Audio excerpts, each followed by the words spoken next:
The moment the hooves hit the edge of Main Street, the town stopped breathing. Doors slammed, curtains snapped shut. Even the wind seemed to pull back behind the buildings of Silver Ridge, as if afraid to be caught in the open. Tex Bridger was coming, and Silver Ridge knew what that meant. For 20 years, his shadow had been longer than the canyon at dusk and twice as cold. Children were raised on whispered warnings about the giant cowboy who rode in once a week, never speaking more than a handful of words, but leaving behind a wake of silence and fear. Today was Tuesday, and like every Tuesday for the last 2 decades, Tex Bridger rode into town at the same hour, sat tall on his coal-black horse, and made his rounds like death in a brown Stetson.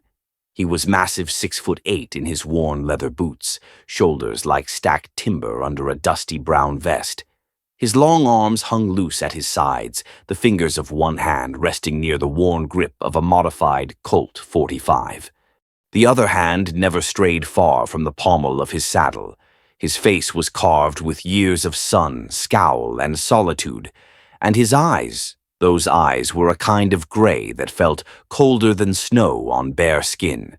As he passed the livery stable, old Mr. Muncie ducked behind a hay bale. At the general store, Mr. Hawkins threw the lock across the door with shaking hands. Inside the bakery, Mrs. Patterson dropped her tray of biscuits, flour flying like ghost dust as she bolted for the back. Silver Ridge knew the routine. Hide, wait, pray, and don't look him in the eye. But today something changed. Tex was halfway down Main when he saw her, a little girl, standing dead center in the street. She couldn't have been more than 7 years old. She wore a pale blue dress that looked like it had seen better days, and her boots were scuffed with honest dirt. Her red blonde hair was tied back in a loose braid, and around her neck hung a small silver locket that caught the sun. She held something in one hand, a wooden horse, half-finished. She didn't flinch, didn't move, just stood there like a sapling in a storm, looking up at him. Tex slowed his horse. She looked at him, not past him, not down, but right at him. "I'm not afraid of you," she said. The town, already quiet, fell into something deeper, a silence so pure it rang in the ears. From behind the windows, faces pressed to glass. From behind doors, mothers clutched children close. Tex stared at the girl. No one had said that to him in 20 years. Not once. His horse pawed at the ground, uneasy in the quiet. Tex didn't move, didn't blink. "You should be," he said. His voice was low, scratchy as gravel, and twice as rough. The girl didn't back away. She stepped forward. Just one step. "My name's Rosie," she said. "Rosie McKinnon. I carved this for you." She lifted the small wooden horse toward him. Tex looked at it. His jaw twitched. "I don't need toys," he growled. "It's not a toy," she replied simply. "It's a companion. My daddy used to say every cowboy needs a good horse, even if it's made of pine." Tex blinked. Something flickered in his eyes. It passed quick, so quick Rosie might have imagined it, but it was there, a softness buried deep in the hard edges of his stare. "Where's your daddy now?" Tex asked. Rosie hesitated. "Gone," she said. "Consumption took him." 2 winters back, Tex let the silence sit a beat. Then he looked past her to the porch of a small white house near the edge of town. A woman stood there, one hand pressed against the frame of the door. Her eyes were wide, terrified. "Your ma let you do this?" "No, sir," Rosie said honestly, "but I figured you needed it more than I needed permission." Tex exhaled through his nose, something between a sigh and a low grunt. He dismounted slowly, boots hitting the dirt like thunder. Every eye behind every shutter watched him. He stepped forward until he stood before her. The top of Rosie's head barely reached his waist. "You got guts, kid," he said. "I got wood, too," she replied, holding up the carving. He looked at the wooden horse, looked at her. Then, to everyone's shock, Tex Bridger smiled. Just a little, just enough to crease the lines around his eyes. It was the kind of smile that didn't quite know how to be one, like it had been forgotten somewhere deep inside and dragged up out of the dust. The town collectively froze. That's when the wind came back, curling down Main Street and tugging at the corner of Rosie's dress. Tex reached out, not with the hand that drew a gun, but the other one, the hand that hadn't held anything gentle in 20 years. He took the wooden horse. His fingers closed around it slowly, as if it might shatter from the weight of everything he was. Rosie smiled up at him. "You can keep it," she said. "I think you need a friend more than most." Behind her, her mother gasped and took a step forward, but didn't dare interrupt. Tex looked down at the little horse, then at the girl. He didn't say thank you, didn't need to. He turned, swung back up onto his horse, and rode the rest of the street without saying a word. But that smile, that half-broken, crooked, unsure smile, it stayed. And for the first time in 20 years, Silver Ridge didn't feel like a graveyard. That night, under a desert sky cracked wide with stars, Rosie sat at the kitchen table carving a new piece of wood. Her mother stood behind her, hands shaking as she kneaded bread dough that wasn't rising. "Rosie," she whispered, not for the first time, "why in God's name did you do that?" Rosie didn't look up. "He's not mean," she said quietly. "He's just hurting." Helen McKinnon said nothing, only gripped the table edge and tried not to cry. Miles outside town, Tex Bridger sat alone by his campfire, the wooden horse in his hand. His bottle of whiskey sat untouched beside him. His hat rested on his knee. He stared at the horse like it was a ghost, or a prayer. And when the wind shifted, bringing with it the faint smell of flour and wood smoke from Silver Ridge, he didn't turn away. He just kept looking at the little horse, and the flickering fire caught something in his eyes, a shimmer maybe, or maybe just the reflection of a little girl who looked at a monster and saw a man worth saving. Tomorrow he'd return the carving. That was the plan. He didn't need it. But then again, there were things he'd thought he didn't need. And maybe, just maybe, he was wrong. The fire cracked and spat in the desert dark, throwing flickers of gold and amber onto the red rock walls that circled Tex Bridger's solitary camp. Coyotes yipped somewhere in the far-off shadows, and the wind whistled low through the mesquite, stirring the dust like ghost tracks. Tex sat with his back against a stone outcropping, long legs stretched out in front of him, his hat pulled low over his eyes. But sleep didn't come. Not really. It hadn't in years. Instead, his mind drifted. Not to the girl, not yet. It drifted somewhere far worse, to a cabin that no longer stood, to screams that had long since stopped echoing, to a little hand, too small to hold onto him, slipping away into ash and smoke. 20 years ago, his name had been Thomas Brennan. He'd worn clean clothes, read the Bible on Sundays, and kissed his wife Margaret goodnight with the kind of gentleness that now felt like it belonged to another man. Back then, he'd had a daughter too. Lucy. She was 7 when it happened, same age as the girl from town, the one with the blue dress and the stubborn chin. Rosie. Tex ran a hand down his jaw, rough with days-old stubble, and exhaled like a man trying to shake loose the weight of memory. But memories had claws, and they were digging in tonight. He reached for his saddlebags and slowly pulled out the oiled cloth bundle he hadn't touched in over 15 years.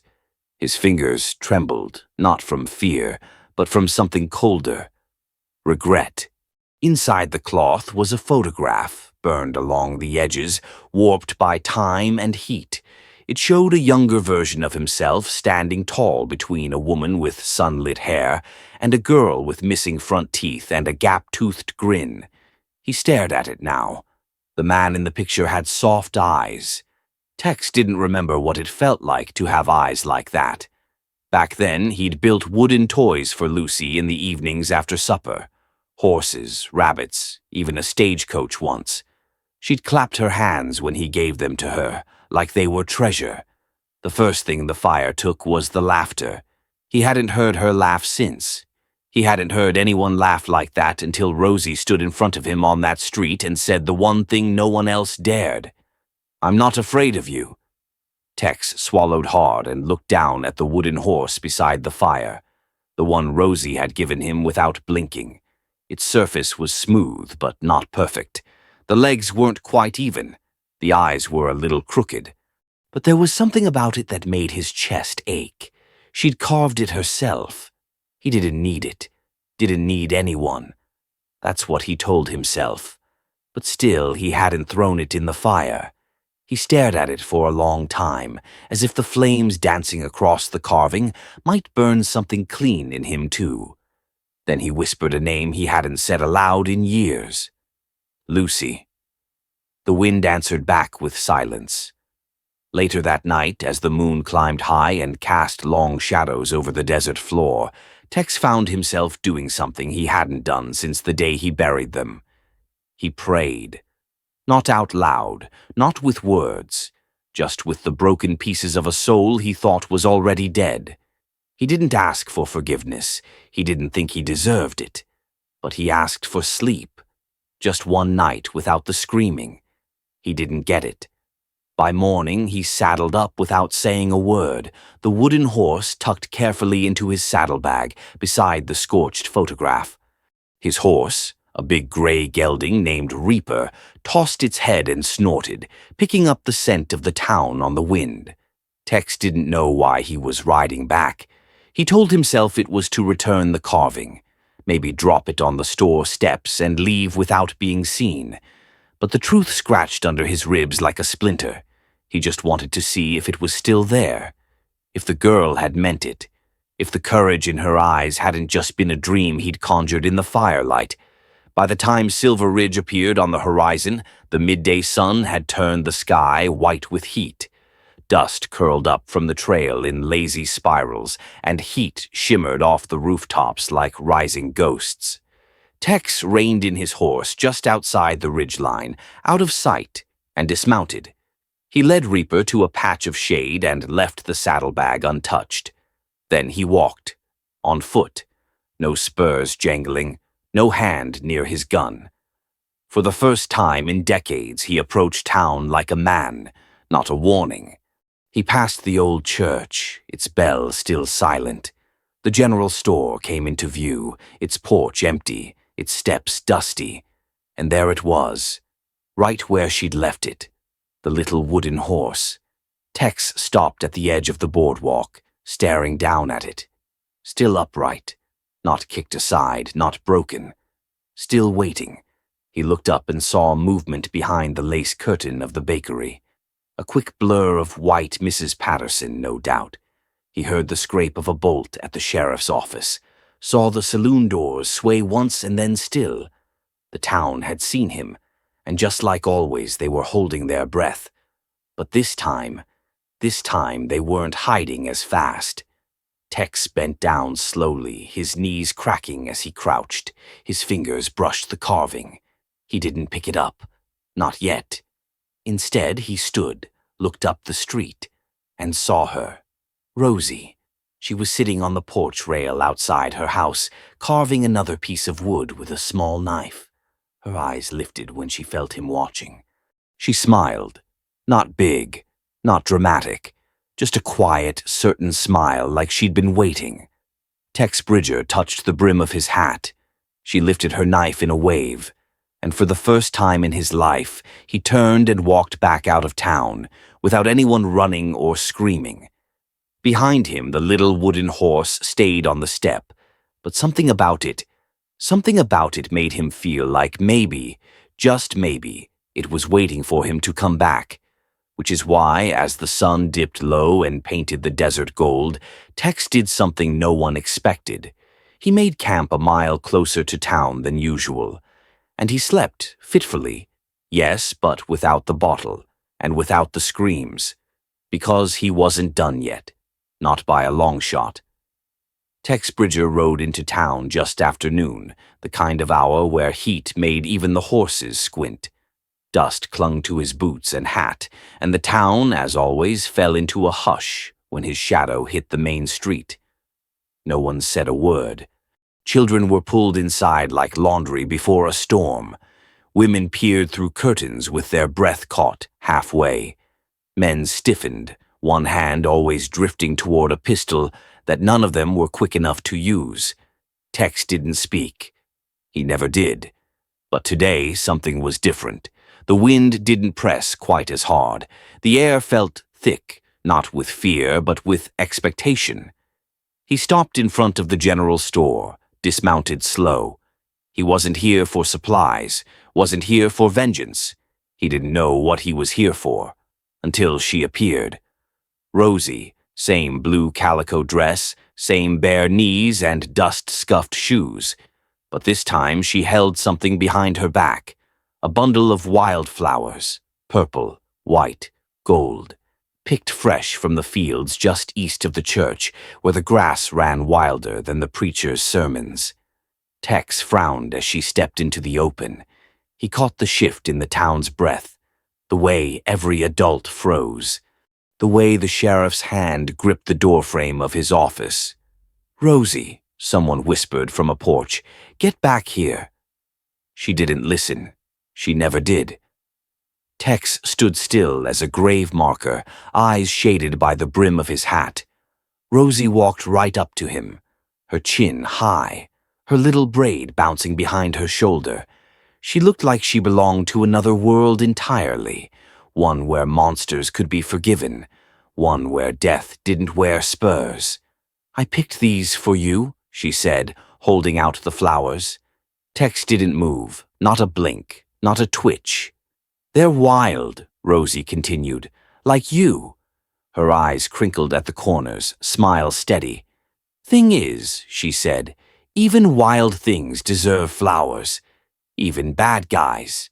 And then God help them all." She tucked the bundle into the worn leather of his gun belt, right there beside his Colt. The whole street gasped. Someone dropped a sack of flour.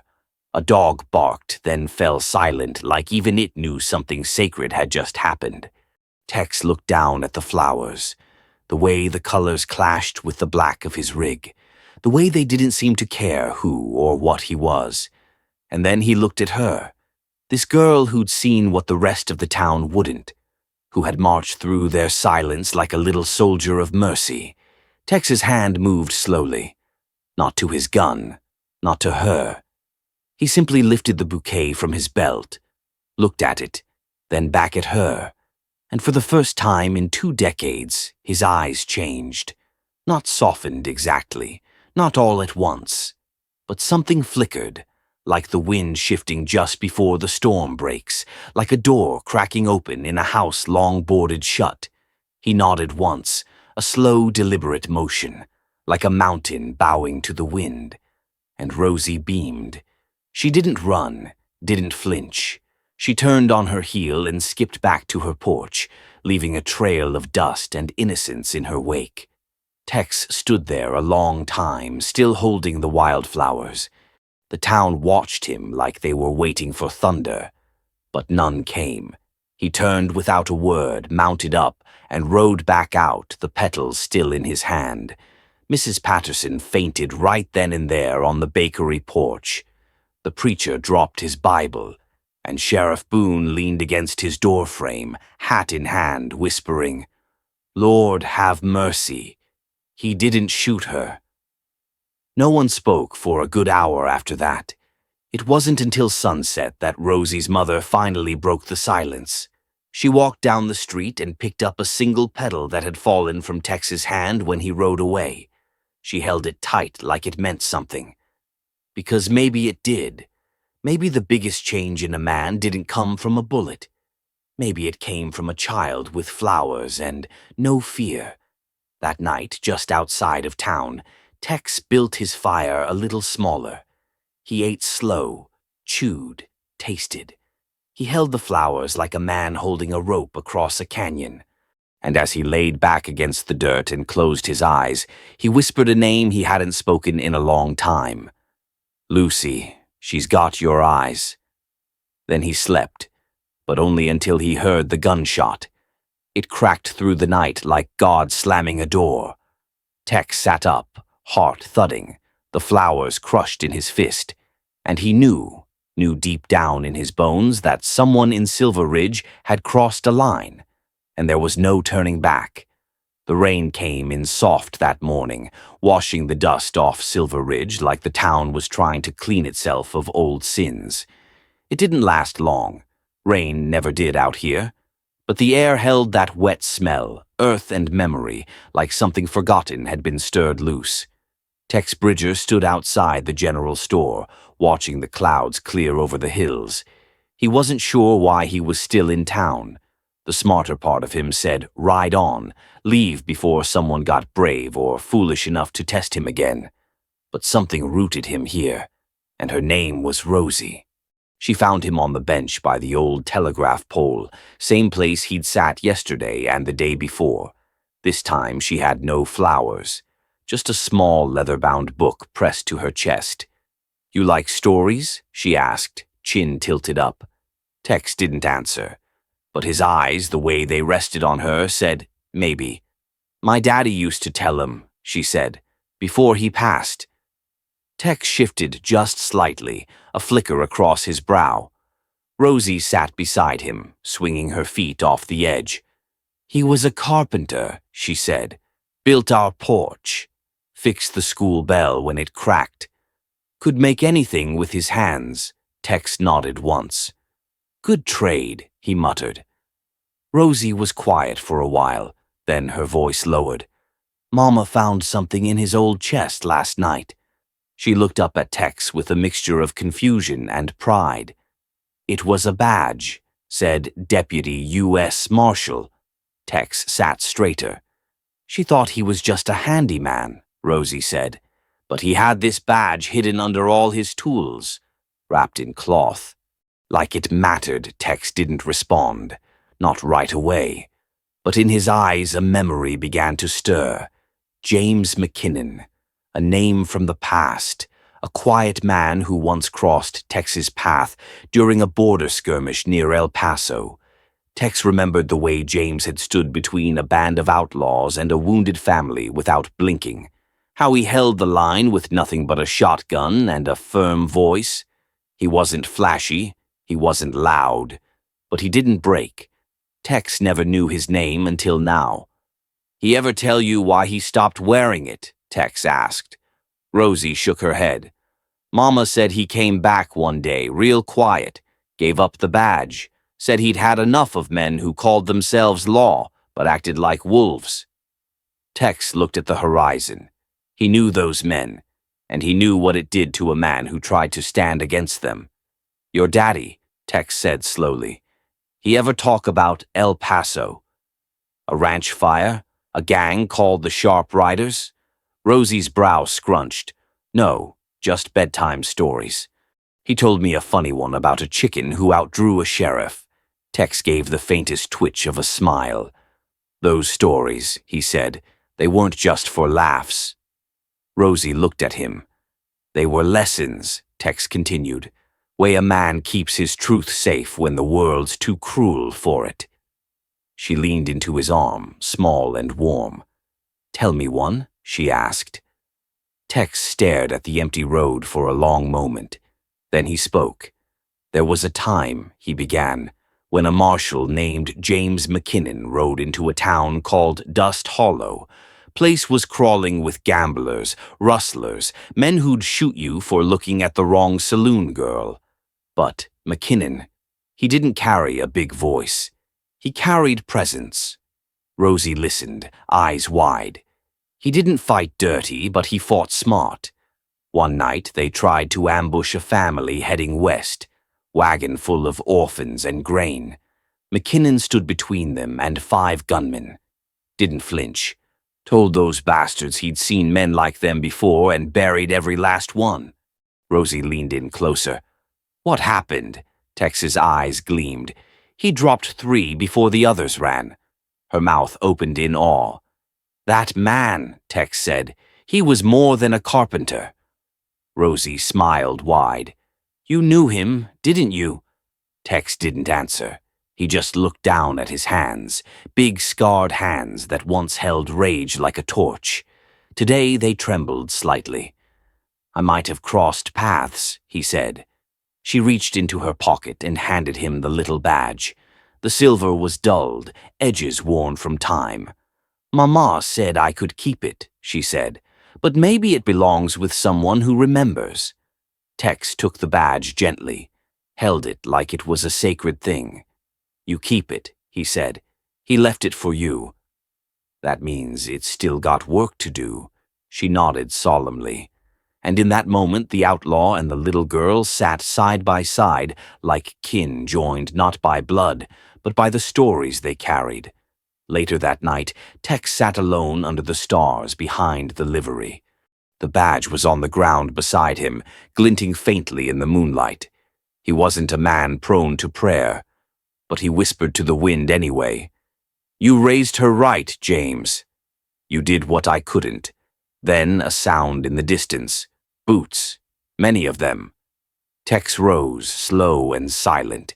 He tucked the badge into his coat and turned toward the sound. Voices were coming from the canyon trail, low, angry, armed. Tex narrowed his eyes. He didn't recognize the voices, but he knew the tone, the kind that rode in at night and left smoke and blood behind. He stepped into the dark, and as he did, he whispered one last thing to the night sky. "Time to earn your stories, old man." The first whisper came through the saloon. A ranch hand, half drunk and loose with talk, leaned over his poker hand and said it too loud.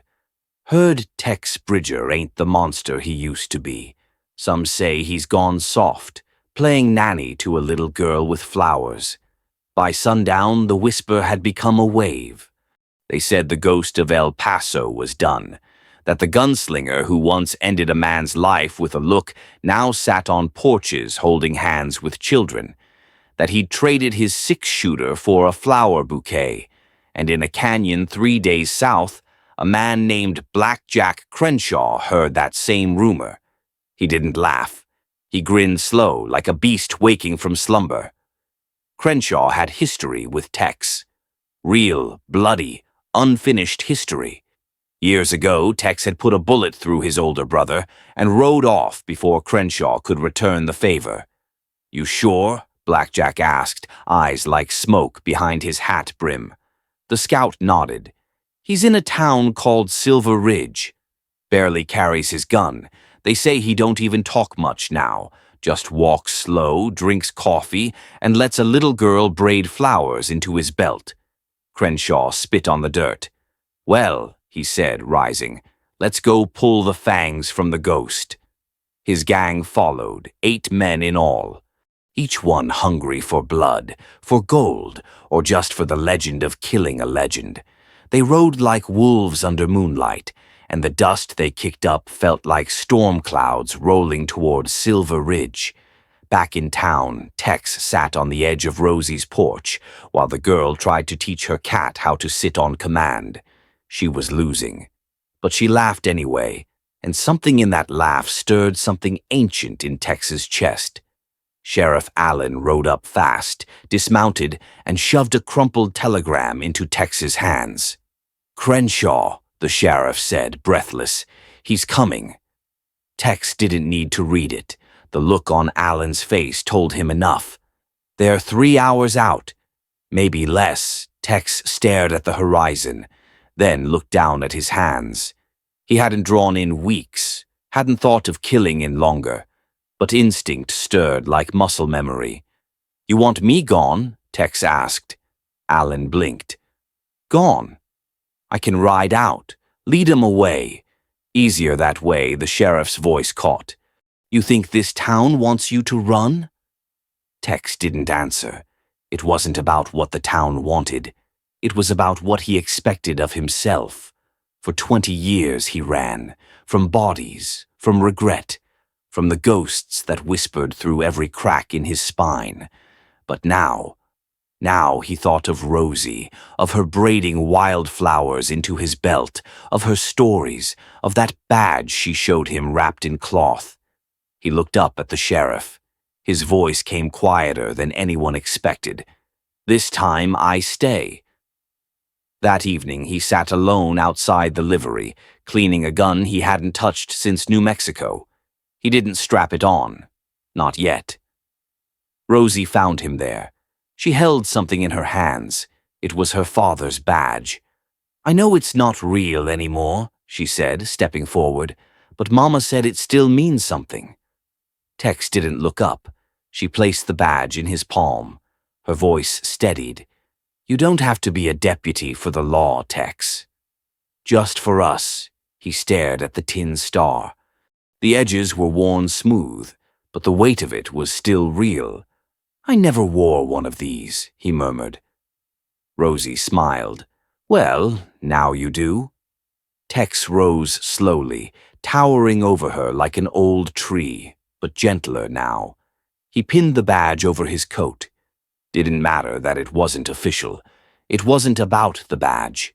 It was about the little hands that gave it. That night he moved through town like a man preparing for war, but not the kind he used to fight. He wasn't looking to kill. He was looking to defend. He helped the school teacher board up windows, carried sacks of grain into the chapel for the children to shelter, fixed the broken hinge on the church door with a carpenter's hand, not a killer's, and then he walked out to the road, alone, waiting. When the first torchlight shimmered on the ridge line, the people of Silver Ridge stood behind Tex Bridger, not with guns, but with faith. Even the sheriff stood one step behind him. Crenshaw and his gang rode into view like a pack of coyotes hungry for legend. Blackjack pulled his horse to a halt and spat into the dirt. "Well, well," he said, "you really did go soft." Tex didn't blink. "You really came all this way to die?" The gang chuckled, hands drifting toward holsters. But Tex didn't draw. He raised his hands. "There's women and children here," he called. "You come down this road. You're not just coming for me." "You're coming for all of them," Crenshaw laughed. "Good. We'll start with them." Tex's jaw tightened. "Then you won't get past me." From behind, the townsfolk stepped forward, one by one, not all armed. Some carried hammers. One held a lantern. The pastor raised a shovel. Crenshaw blinked. He came for a ghost. He found a wall. Tex stepped forward, drawing his coat back to reveal the badge Rosie had pinned on him. "You want Silver Ridge?" he said. "Come take it." Blackjack stared, then chuckled low. "Sun's not up yet, Tex." "We got time." Tex nodded once. "So do I." The wind picked up, and the wolves didn't move.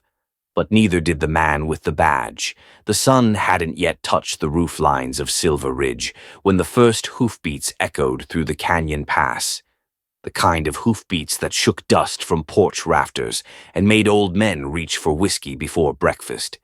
Tex Bridger stood alone at the center of Main Street. His coat was buttoned.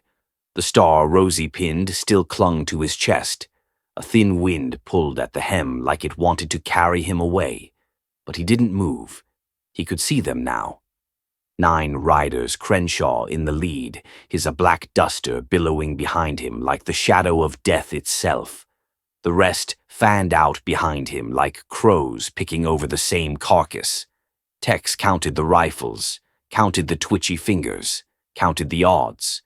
But he didn't reach for his gun. Not yet. Blackjack pulled his horse to a sharp stop, hooves scraping gravel. "Well now," Crenshaw said, voice oily and loud enough to echo off the storefronts. "You really are out here playing sheriff, Tex." "I'm not playing anything," Tex said calmly. "But you don't ride into a town like this thinking no one's gonna push back." Crenshaw grinned. "Town like what?" "You mean this scrap heap? Ain't a real lawman in sight. Just an old butcher and a girl with flowers."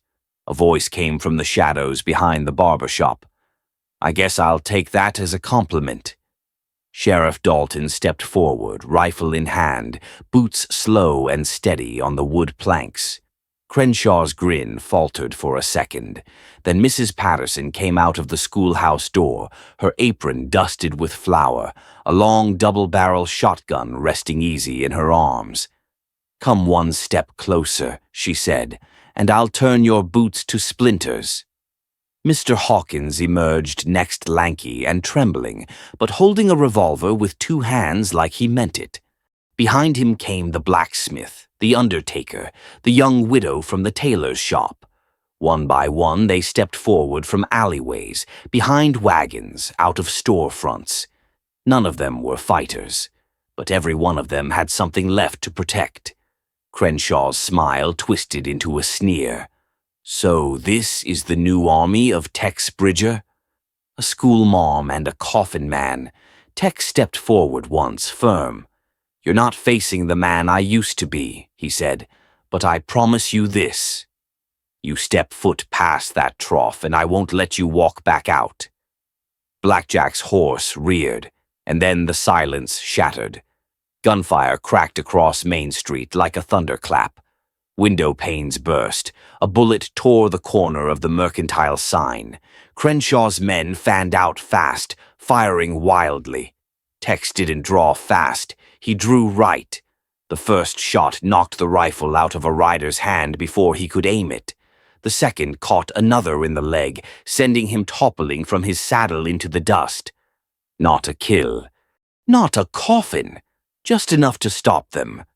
Sheriff Dalton took a shot to the shoulder but stayed upright, propped by the blacksmith, who fired like he'd been waiting his whole life for this kind of justice. Mrs. Patterson's shotgun roared, and one of the outlaw's horses bolted without a rider. Mr. Hawkins screamed something incoherent as he ducked behind a barrel, accidentally discharging his revolver into a post. Somehow, the chaos made him look braver. Tex moved like something ancient, every step planted, every shot measured, two more down, one disarmed. He could have killed every one of them. But he didn't. Not this time. He was done with blood debts. He was writing something different now. The last rider tried to flank him, sneaking around the undertaker's stall. Tex turned fast and fired low, took the man's knee clean out and dropped him screaming beside the well. Then it was just Crenshaw. He stood there on his horse, breathing hard. Dust coated his coat. One of his men whimpered in the dirt behind him. Tex raised his revolver. "Last chance," he said. Blackjack looked around. His gang was scattered, wounded, moaning. And behind Tex, the people of Silver Ridge stood tall. Not soldiers, not warriors, but united. Faces hard with something stronger than fear. Conviction. Crenshaw slowly dismounted, dropping his rifle with a clank. He spat in the dust and muttered, "This ain't over." Tex didn't lower his weapon. "No," he said, eyes steady, "but for once it doesn't end in a grave." Sheriff Dalton stepped forward, bleeding from his shoulder but still upright. "I'd say we make room in the jail," he grunted. Crenshaw laughed bitterly. "You call this justice?" Tex holstered his gun. "No," he said. "This is mercy. First time I've ever tried it. Hope you don't make me regret it." Dalton cuffed the outlaw. Rosie stepped out from behind the post office, eyes wide, mouth trembling. She ran toward Texas. He knelt slowly to meet her, like the weight of everything was finally lifting off his shoulders. She threw her arms around him. "I knew you'd stay," she whispered. Tex didn't answer right away. He looked at the townsfolk, his unlikely army still standing guard over the dust-stained street. He nodded once. So did they. They'd stood for something. For each other. And when night fell again, something strange happened. The townsfolk didn't go home right away. They stayed. They stood beside Tex and waited for whatever came next. From the canyon, another rider watched the dust settle. But this one wasn't with Crenshaw. She wore gray and blue, and the badge on her chest said, U.S. Marshal, Smoke still lingered over Main Street like a ghost refusing to move on.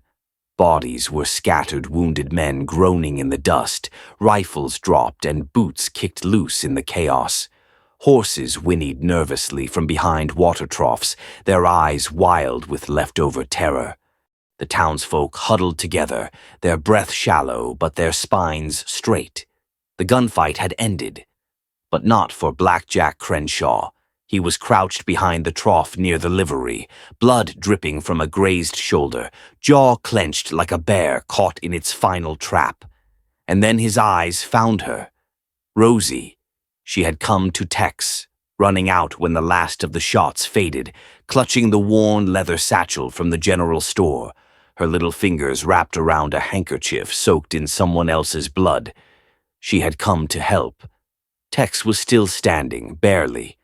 The smoke and adrenaline had numbed the pain in his ribs, but every breath felt like dragging a boulder up a hill. She knelt beside him, whispering, "You did it. You made them stop." Tex didn't smile.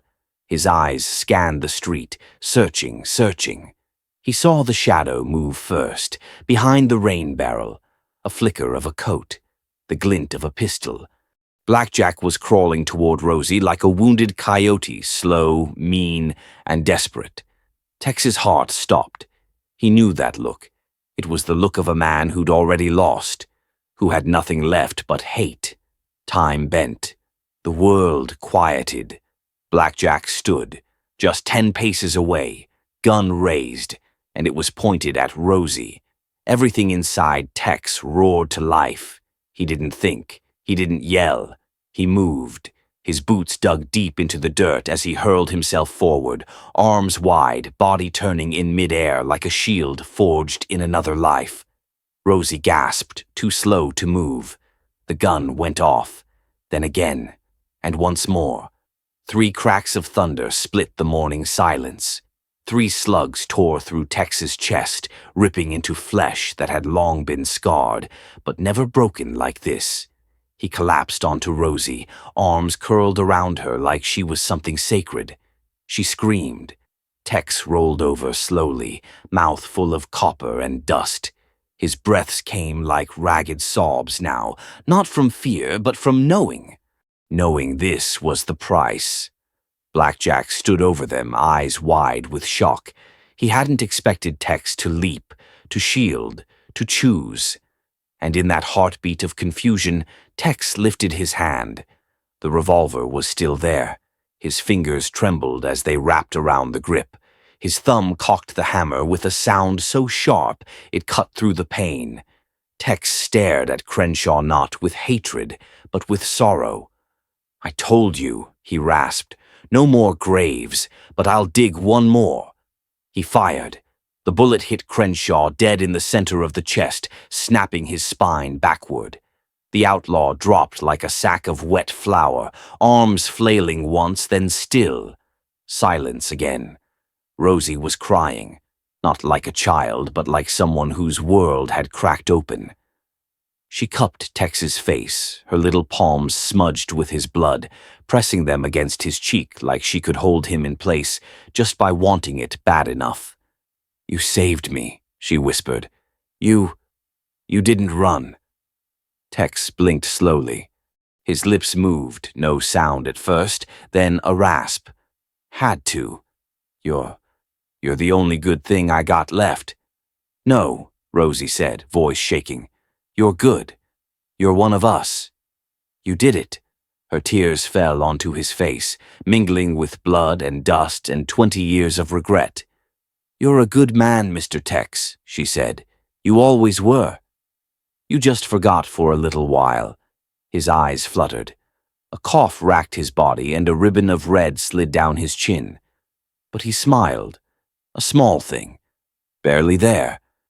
Then his hand moved again, just enough to press something into hers.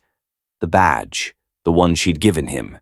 He pushed it back into her palm, curling her fingers around it. "You keep it safe," he breathed. "Don't let anyone ever tell you. You can't change." She sobbed and nodded. Tex's eyes closed, but the wind stirred. A horse whinnied. And from the ridge above the town, a rider watched, the same woman from the canyon pass. U.S. Marshal Belle Travers. She'd seen everything, and now she knew the truth about Tex Bridger. And she wasn't the only one coming. They didn't expect him to live. 3 bullets to the chest should have ended it right there on the dirt of Main Street. The town's doctor, old Gus Temple, had shaken his head twice and muttered, "Ain't no way." But Rosie hadn't let go of Tex's hand, not for days, not even when his fever spiked and his breathing turned shallow like wind through dry reeds. And somehow, he pulled through.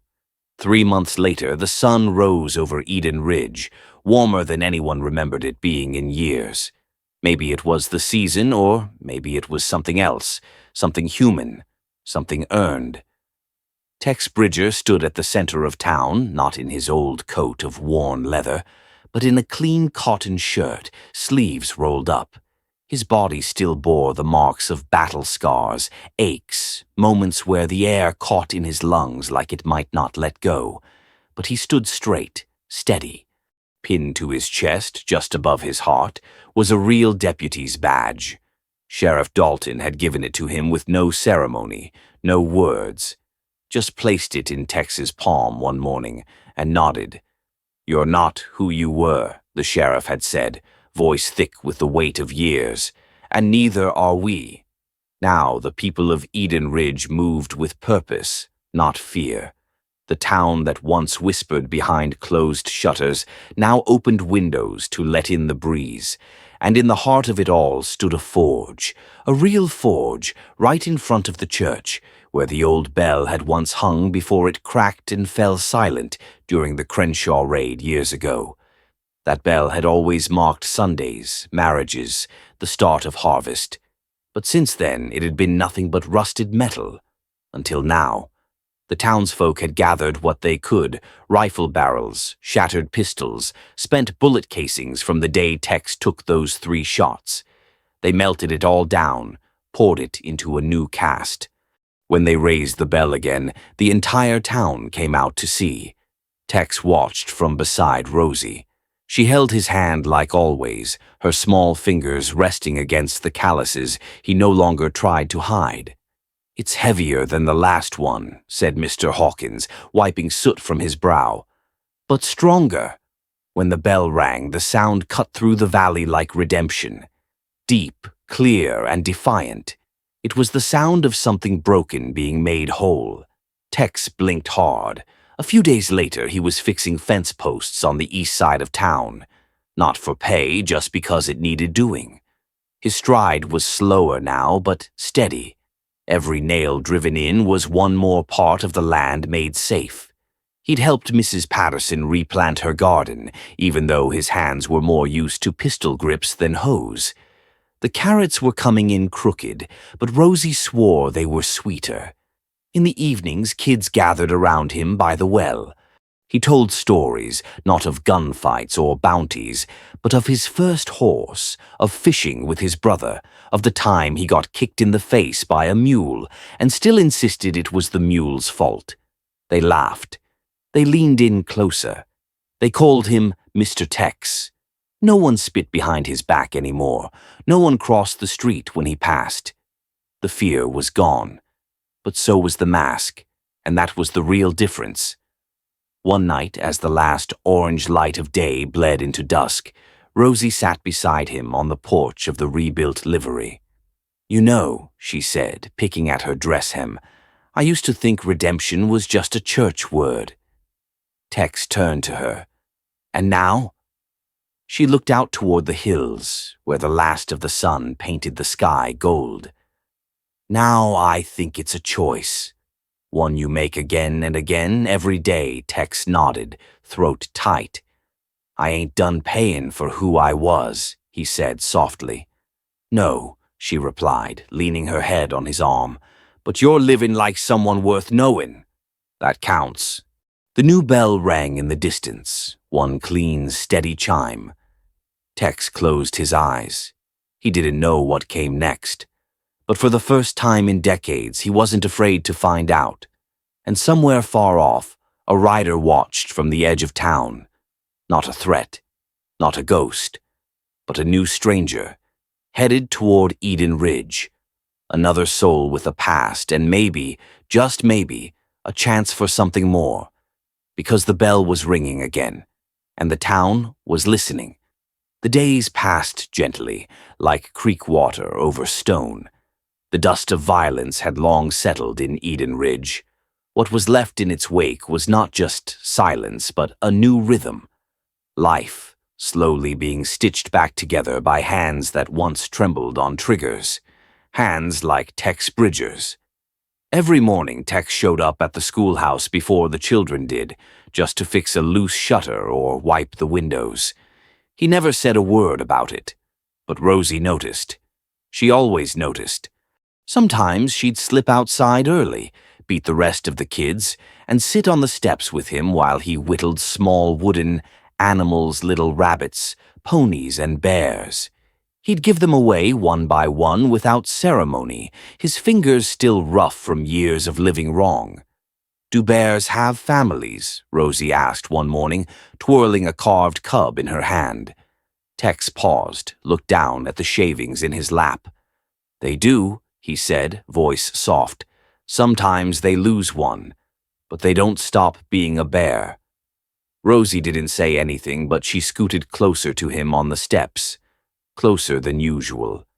Close enough that her shoulder touched his. Helen watched from the window, arms crossed, eyes unreadable. She had kept her distance, not out of anger, but fear. Grief makes quiet ghosts out of the living, and she had lived too long like a widow who forgot how to breathe. But even ghosts know warmth when they feel it. It was Helen who suggested they paint the new town sign. It had been years since anyone cared about what the place was called. Most people didn't even say Eden Ridge anymore. It was just town, a shadow of something that used to matter. But Tex had said once, after replacing the broken crossbeam on the church, "Names are like bells. You hear 'em, and it tells you where home is." So, one Saturday morning, Helen, Tex, and Rosie walked out past the town gate, carrying a new wooden plank, thick and clean, freshly sanded. Rosie held the paintbrush in both hands, the way she might a lantern. Carefully, she dipped it in black paint and began to trace the words they had chosen together. "Welcome to Silver Ridge, a community of hope." They chose Silver Ridge because the old name carried too many ghosts. Silver for the mines that once promised wealth but delivered wounds. Ridge for the hill that overlooked town, where James was buried, where Rosie still went on quiet afternoons to talk to him. When the last letter was painted, they stood back, their clothes smudged with paint and pride. Rosie beamed. Helen turned to Tex. Her eyes didn't shy away this time. She reached out slowly, uncertain, then laid her hand over his. It was a small gesture, but one louder than words. "James would be proud of you," she said. Tex blinked, jaw tightening. He didn't know how to take that. He never thought he'd earn such words, not from her, not from anyone. "I didn't come here for pride," he said after a long pause. Helen nodded. "I know. That's why you deserve it." From that day on, Tex ate supper with them every evening. Sometimes it was quiet, other times filled with Rosie's endless questions about the stars or about what it was like to ride with outlaws. He never lied to her, but he always made sure the truth ended with a lesson. "Bad men don't always look bad," he said one night, pushing a bowl of stew toward Rosie. "Sometimes it's what they do after the bad that shows who they really are." Helen watched him across the table, the oil lamp casting soft shadows over his worn face. She could see James in the way Tex sat upright, protective, but she saw something else too, a tenderness James never had to learn the hard way. It wasn't about replacing her husband. It was about Rosie, about what she saw when she looked up at Tex. Not fear, not confusion, just trust. And trust was the rarest gift of all. A week later, they stood again at the town center for another small ceremony. This time it was the community coming together, not to mourn, not to bury, but to begin. A few new families had arrived, hearing whispers of a place reborn from ashes. One brought a newborn, another brought seeds from Illinois. A preacher offered to hold Sunday readings. Sheriff Dalton handed Tex a real key to the jailhouse and grinned. "Looks like we're gonna need more houses, Deputy." Tex nodded. "And more hope." Rosie reached up, tugged at his hand. "Can we build a library too?" Tex smiled. "One thing at a time." But as they turned toward home that evening, Rosie let go of Helen's hand and slipped her small fingers into Tex's instead. She didn't say anything. She didn't have to. And as the sun dipped behind the ridge, painting the sky in streaks of orange and blue, Tex felt something he hadn't known in decades. Not just peace, but belonging. He wasn't a shadow anymore. He was part of a family. And somewhere, deep in the hills, a stranger's horse crossed the edge of the horizon, carrying with it the dust of past sins and the scent of new storms. Because peace, like love, must always be defended, especially in a place that dares to call itself a community of hope. The morning sun spilled gold across the rooftops of Silver Ridge, setting every nail, every slat of wood, every pane of window aglow like something holy. It was the kind of light that made folks believe in second chances, even if they hadn't asked for one. The whole town had gathered for the hanging of the new church bell. Men in patched coats, women with flour still on their aprons, children with dust on their knees. They filled the chapel yard, spilling out onto the main road. Some held hands, some wiped quiet tears, and a few, for the first time in years, stood without looking over their shoulders. At the center of it all stood the bell newly cast from melted-down guns and rusted chains, bullets and broken badges. The iron gleamed dull and strong, forged not for war but for warning, not for fear but for hope. Tex Bridger stood beside it. He was thinner now, still limping from the wounds Blackjack Crenshaw had carved into his chest 3 months earlier. The doctor said he'd never walk right again. Tex never complained. He said it made him slow enough to notice things that mattered. Rosie clung to his hand like it was the most natural thing in the world. Sheriff Dalton called for quiet, but he didn't need to. The town hushed on its own. All eyes turned to Tex. He stepped forward, breathing deep, his voice raw but steady. "I never planned on being up here. Most of my life I figured I'd be in the ground before anyone ever called me neighbor, let alone deputy." A few chuckles rumbled through the crowd. Tex waited, then continued, "I ran with bad men. I hurt folks. I turned away when I should have stepped in. I was a coward with a gun and no compass to follow." The silence thickened. Even the wind seemed to hold still. But something changed when I came to this town. Not all at once, just one small thing after another. A little girl who offered me water when I didn't deserve it. A mother who forgave before she forgot. A sheriff who handed me a badge without asking for guarantees. His voice cracked and he didn't bother hiding it. "If a man like me can change, then anyone can." Rosie squeezed his hand. And then, as if on instinct, she stepped forward and raised it in the air, his rough, calloused hand wrapped around hers. The crowd erupted in applause, not polite claps, not hesitant approval, but a full-hearted roar of hands slapping together, boots stomping, whistles echoing off clappered walls. Tex lowered his head. "You don't owe me anything," he said over the noise, "but I owe all of you." Then he turned to Rosie and nodded.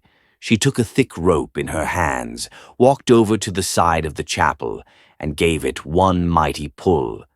The bell rang, clear, clean, strong enough to make birds scatter from the rooftops and hearts swell in chests. The sound rippled across the town, over the ridge into the open desert, bouncing off every stone and cactus for miles.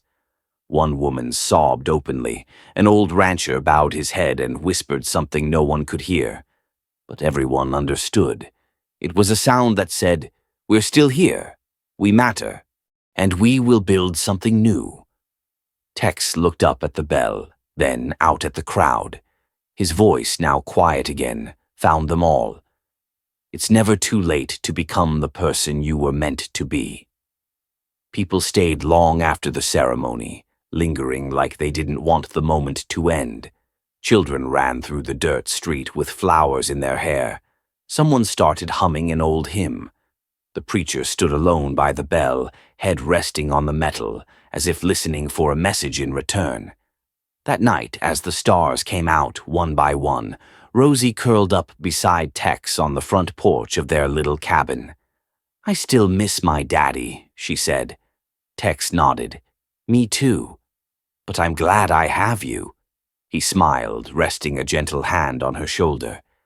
"You gave me a reason to be better," he whispered. Rosie yawned.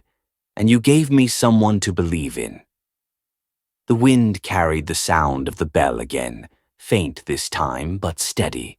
And far off, past the edge of the horizon, where the land dipped into open desert and danger still rode on horseback, someone heard it.